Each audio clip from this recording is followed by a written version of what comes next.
Decide Ten Hag's future. Of course, neither party are in place at the moment, but Ineos will pass this big footballing decision to the new director of football and his technical director. Is this a good thing or is this a bad thing? We'll also be talking about Shea Lacey training with the first team, another highly rated young talent from the Manchester United youth setup.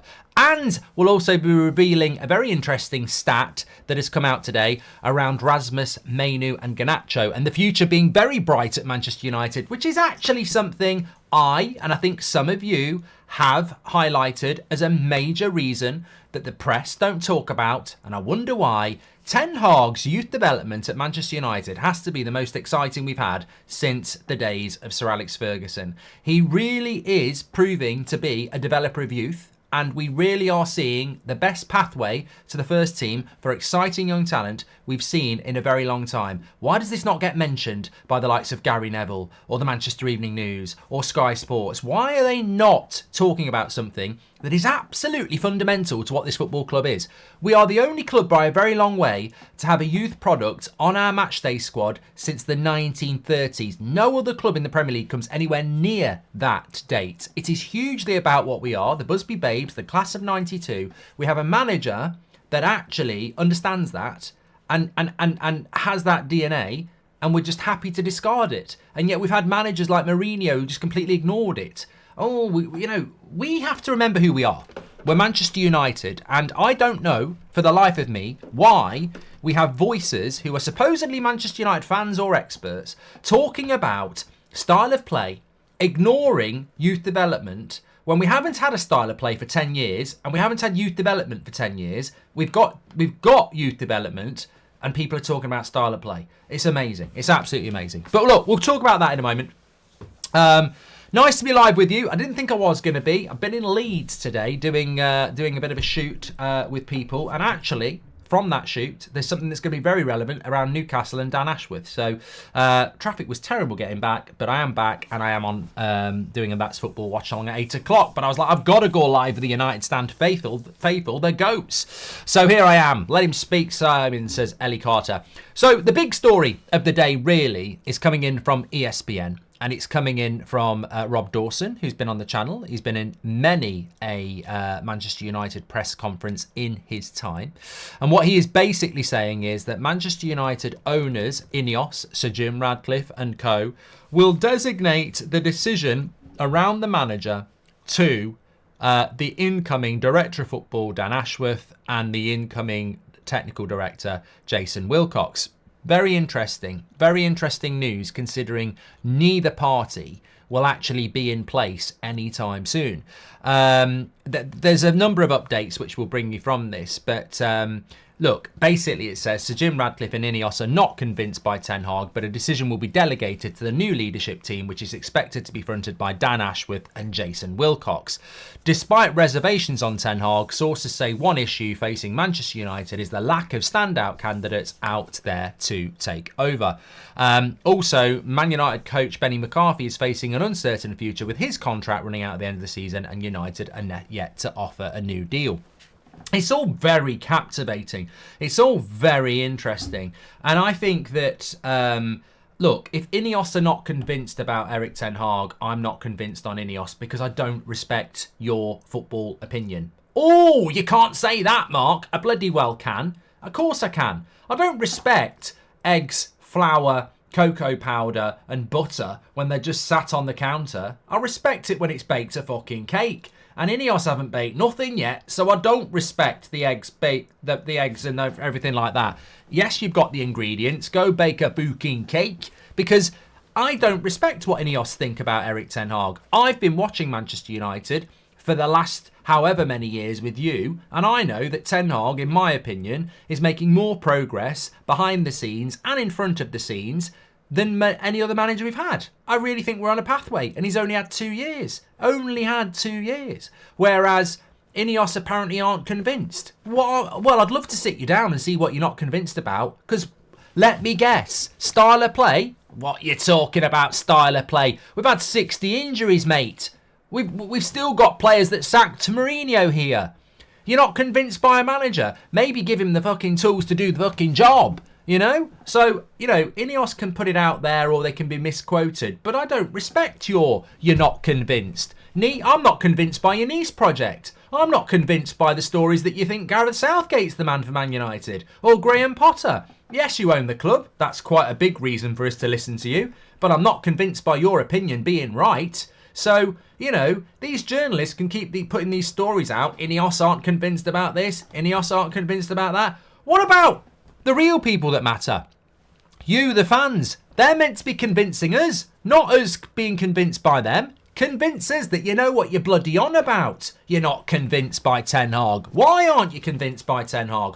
Pray tell why you're not convinced by Ten Hag. Because if you stay style of play, you can bloody do one. What are you talking about style of play? Talking out your arse.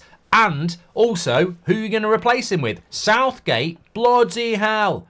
That's like replacing a Ferrari on your drive with a big steaming dog shit.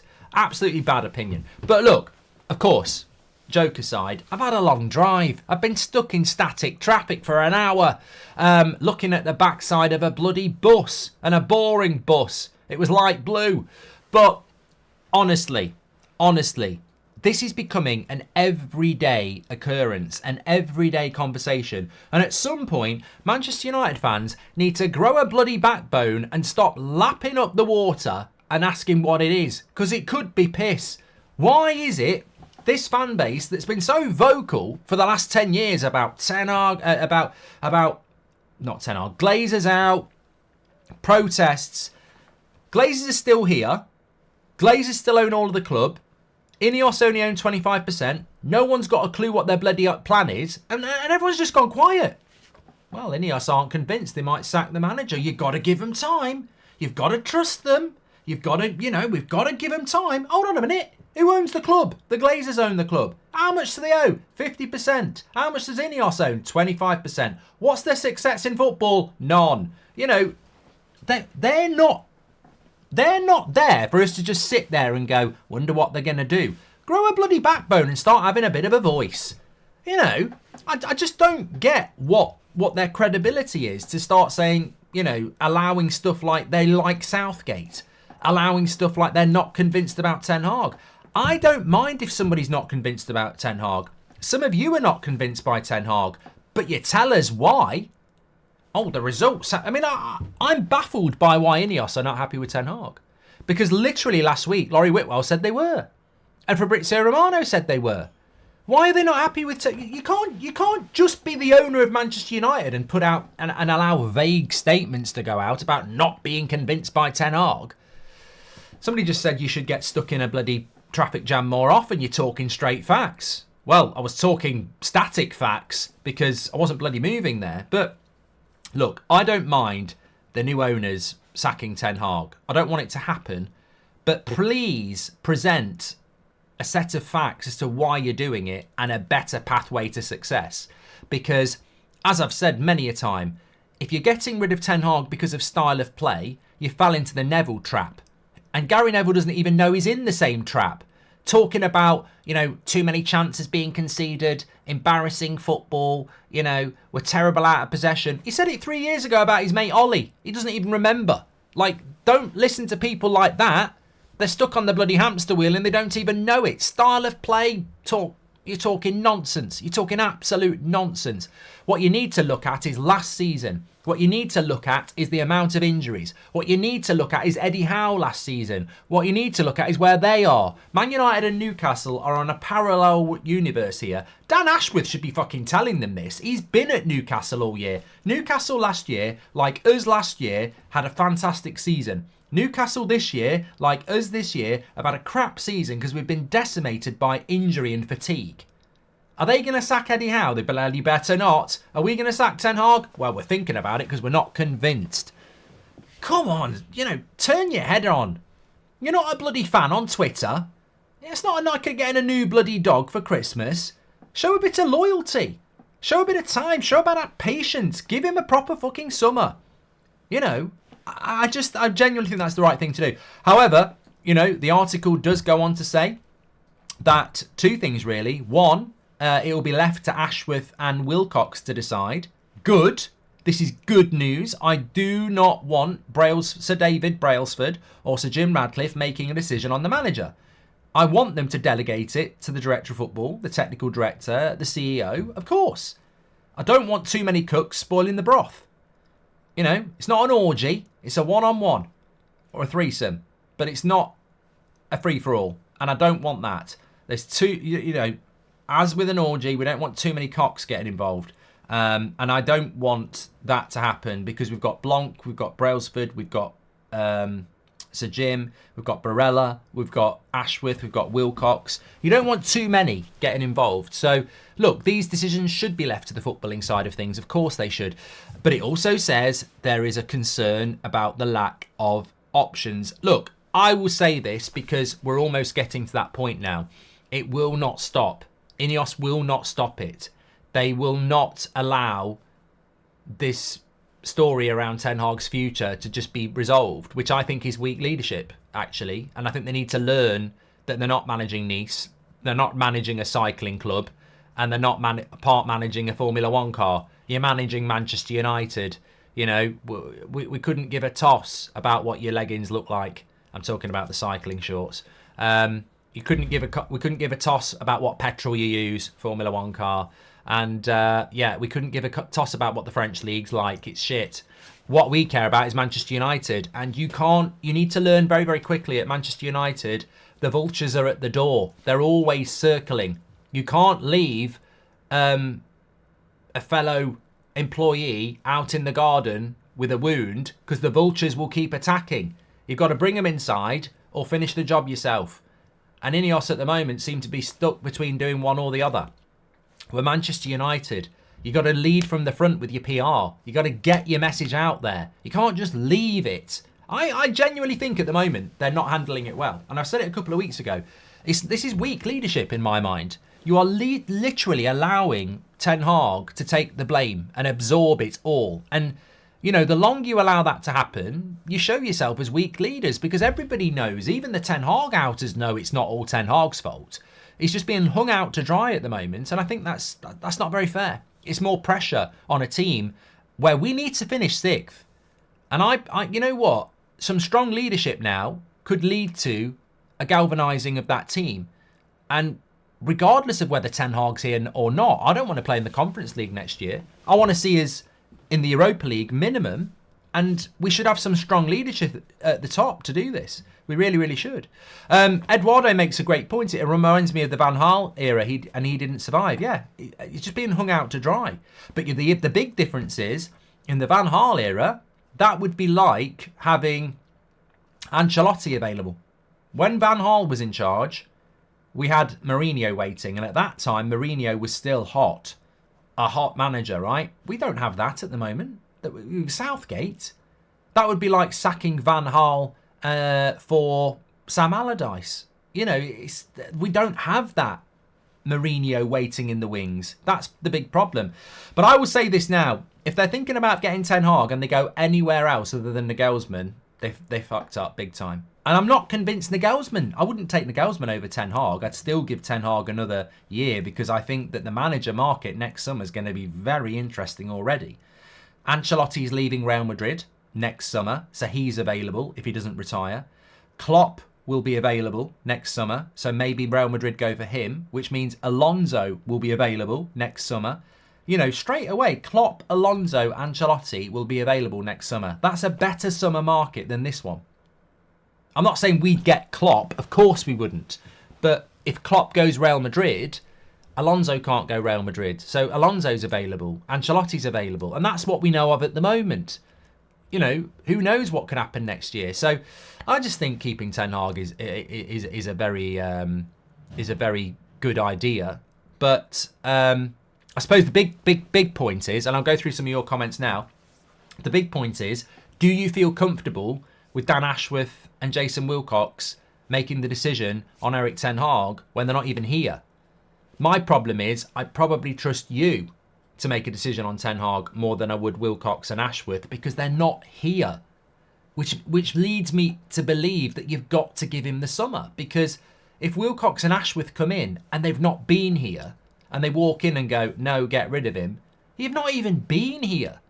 Like, how do you make your decision? Who's telling you to make the decision? So I just think everything points to giving him the summer and seeing how it goes next year. But look, I don't know. Interestingly enough, I was doing a video today. It was, I think I can tell you. So basically, obviously I do stuff with William Hill, and they basically got a load of fans in from a load of clubs, and it was sort of like a head-to-head, and I was sort of the judge. And we had Newcastle versus Spurs head-to-head because they're playing each other at the weekend. And I was speaking to the Newcastle fan, Matty, and he was talking about Dan Ashworth. And he said, and I will say this, look, Dan Ashworth is leaving Newcastle, so people will always say they're not that good. But he was saying, look, to be honest with you, I'm not actually that convinced about him. The Tonali deal hasn't gone well. There's another guy they've brought in from Chelsea that's not gone well. Is it Lewis Hall? And he was saying, I could sit with you for an hour and tell you a lot of deals that just haven't gone that well under Ashworth. The Isaac deal, a lot of that work had apparently been done before Ashworth was there. Bruno G was done before he was there. And he was basically saying, I think Ashworth lives off his reputation of England and Brighton, but Brighton already had a system in place when he was there. Look, I'm not here to poo on Ashworth, and obviously Newcastle fans are very bitter that he's coming to us, but, you know, he's never managed a club like Manchester. He's never been a director of football at a club like Manchester United.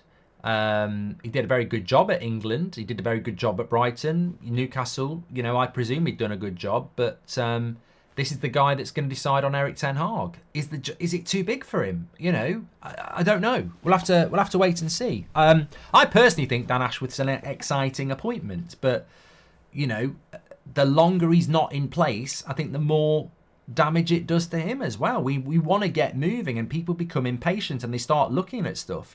Of course, I agree there could be some bitterness there.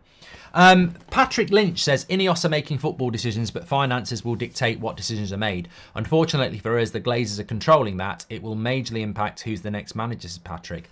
Well, you know, you make a very good point, Patrick, and it's not one for tonight, but a lot of people talk about this. Nobody talks about the Glazers anymore. It's a bigger show for another time, but nobody talks about the Glazers anymore. They own 50% of the club. Nobody talks about them. And yet, you're telling me Sir Jim Radcliffe can just knock Old Trafford down and build a £1 billion stadium without the Glazers saying yes? You're telling me Sir Jim Radcliffe can go and spend £100 million on João Neves without the Glazers saying yes? We still don't know how Man United works. We still don't know how much power the Glazers have. These things are still unknown because everybody's still locked in on let's just do what Ineos want to do. We don't know what the truth is. My question is, if Ashworth wants a weak manager, why doesn't he grow a pair and start coaching himself instead of hiding behind a Southgate or Potter? Feels like he wants power without responsibility, says Shahin. Shahin. Well, yeah, I don't know. Dylan says, Mark, Liverpool getting Amorim to replace Klopp, and we're looking at Southgate. There's levels to this game, and we're looking at Southgate. There's levels to this game, says Dylan. Mate, if Southgate goes so good, why don't Barcelona, Bayern Munich and Liverpool want him? Because they've got a brain at them clubs. The Murta Madness Brigade had the audacity to say he failed because of a lack of proper ownership, but apparently Ten Hag isn't failing because of it as well. Irony, says Mario Franco. I can't believe people said... I remember getting mad a few times last summer with people saying Murta Madness. Sir Dave says, I'm becoming less and less optimistic every day. I'm not convinced by Sir Jim. Just wish we could sack them and the Glazers when this goes wrong, says Sir Dave. Look, it's way too early to judge Ineos. I think we're going to have a very exciting summer transfer window, but I just don't know who's going to be in charge. And I just think United, so many times... I don't care if people agree with me on this. So many times over the last 15 years, what's going on at the top of the club happens on the pitch. And anybody will tell you this. What the head does affects how you walk. And at Manchester United, the Glazers and their greed and lack of care led to inconsistency and lack of accountability on the pitch. What we're seeing on the pitch at the moment is sporadic results, uncertainty, players who don't look themselves. And what we're seeing in the boardroom is uncertainty around the manager, around appointments, around the summer. Ineos are here now. They've been here for 2 months, officially. They need to grab hold of this football club. It's almost like they don't know what's happening either. They need to start It's all right saving yourself 10 million and getting Dan Ashworth in at Christmas, but it doesn't look good. Just get on with it. Start getting things done. I think a lot of things will happen at the end of the season, and I feel that they've almost written this season off. In which case, how is it fair to judge a manager if you as owners aren't helping to get things moving? If Ten Hag fails next season, you're going to be in a tough place with this level backing. Youth development isn't just down to Ten Hag, says Remy. Howdy, Mark. What's most frustrating to me is this Ten Hag situation is the media and pundits don't give Eric any credit for the youth, says Swanee. Keep up the good work, mate. Just pre-ordered your signed book. Love the way Eric plays the youth. The future is bright, says Ashley. Thank you very much, Ashley. You're an absolute legend. I can tell you that we are very close in relation to the book, in relation to getting it into the top 100 new bestsellers. This would be a massive achievement. Please do pre-order it by scanning the QR code or going through the link in the description. You can do that now. You can do so. Also do it for the Audible book as well. I'm actually going to be reading a little excerpt from it on Friday, so you can get an idea of what it's all about. But please do support it. You're absolute legends. Thank you very much to Ashley. Mourinho did develop youth. He brought Scooby-Doo in, says James. Look, I'm going to go back to a comment here. I mean, I've got to get off by 8 o'clock. Might be a little bit late for the match, but it can start without us. I'm going to go back to this comment because it was something that I wanted to really focus in on. Remy says youth development isn't just down to Ten Hag with an exclamation mark. It's uneducated views like that really piss me off when I've been stuck in traffic for an hour. Who the fuck picks the team and develops the youth if it's not the first team manager? There's great work been done in the youth development at Manchester United by people like Nick Cox and many other people. Even going far as Nicky Butt had a massive part, even though he's been gone for a couple of years. You cannot, for 1 minute, underestimate the amount of work that the youth coaches put in. But we've had good youth coaches for years, and we've had managers that don't promote. The first team manager is the final piece. Is the final piece. You know what? Nick Cox and all that lot, on a sunny day, they could make the most refreshing drink in the world and pour it out. But if there isn't a cup to catch it, it's wasted on the ground. You need a manager that gets youth and links in with the youth and has a plan as to how we're going to do it. And over the last 18 months, I can tell you for a fact, Remy, that Eric Ten Hag has rejuvenated and revitalised our youth setup because he has defined what is required to hit his first team, and he has followed it up with the likes of Garnacho and Mainu and Kambwala. You've now got Shea Lacey coming through. Amas is training. There's loads of youth players that have trained with the first team, and they are all locked in to how it works. Over previous years, it was sporadic. There was no pathway to the first team. Occasionally, someone would get plucked out, but now Ten Hag has created this conveyor belt where if you do well here, you'll train with the first team. If you do well here, you'll get into the first team squad. And if you do well there, you'll get your chance. And if you get your chance and you take your chance, you'll stay in the team. That is about the manager, Remy, because not every manager does that in the Premier League and not every manager's done that at Manchester United. And Ten Hag doesn't get the credit for it. We are creating such a bright future that is under threat if we replace this manager, to be honest with you. Of course it is. It takes a lot of confidence to go and throw Kobe Mainu into an away game and play holding midfield at Goodison Park and follow it up at St James's Park and do it at Anfield. There is a pathway. And you know what? Interestingly, the CIES Observatory, which is an outlet that just does a lot of analytical stuff, they put an article out today of the top 100 players under 23 who've seen the most... the top 100 players under 23 in the world at the moment who've seen the biggest price increase over the last 6 months. So basically the most valuable players in the world under 23 over the last 6 months, right? We've got 3 in the top 15. Mainu, I think, is around 8. I think Garnacho's around 10 and Højlund's around 15. So we've got 3 in the top 15 under 23 players who've seen the biggest price increase in their value over the last 6 months. No one's talking about that, though. No. Rasmus was bought by Ten Hag and has gone up in value according to that. Mainu and Garnacho have been developed by Ten Hag. These are things that if we were top of the league, people would talk about it. But they don't talk about it because it doesn't suit style of play. Injuries. Well, I tell you what, what's a more quantifiable fact developing 3 players with a pathway for a lot more who are massively valuable in the world game, that's quantifiably fact. Or style of play, which we've not had for a decade. Or, you know, injuries, which is the worst we've had in 50 years. Like, there is quantifiable evidence there that we're on the right track. And I will keep banging that drum, because when you see people like Amas and Lacey training with the first team, you know there's more. Literally at the weekend, we just had a 90-minute youth player play for 90 minutes in Camboala. We're doing something. We're building something here. And people want to throw it away for Gareth Southgate or Dan Ashworth or Ineos. At least with Ten Hag, we can see the plan. We can see the plan. I know the football doesn't work, but you can see with better players it will. With Ineos and Ashworth and Southgate and Potter or whoever the next manager is, we're just jumping into the lake again. It's a sunny day. It's a lovely lake. But sometimes in a lake, there's a crocodile. You get eaten. Right, I've got to get over to PSG versus Barca. People are losing their shit. We will be there. I will be there in a minute. Tell everyone in the live chat. This show should have been longer. It could have been shorter. Thanks everyone for watching. I think we spoke a lot of sense. Please do order the book. Scan the QR code and get it ordered. We are so close. Probably only about 50 sales away from getting it in the top 100, which we want to do a lot about. You're the people that will make this book a success for this community. Thanks everybody. And also, if you order it and you're going to be around the UK and Ireland in August, there will be book signings, which I'm very excited about to meet a lot of you. So make sure you get your book ordered. Thank you very much. I will speak to you on That's Football, and I'm going to be there in less than 60 seconds to tell them to stop fucking moaning.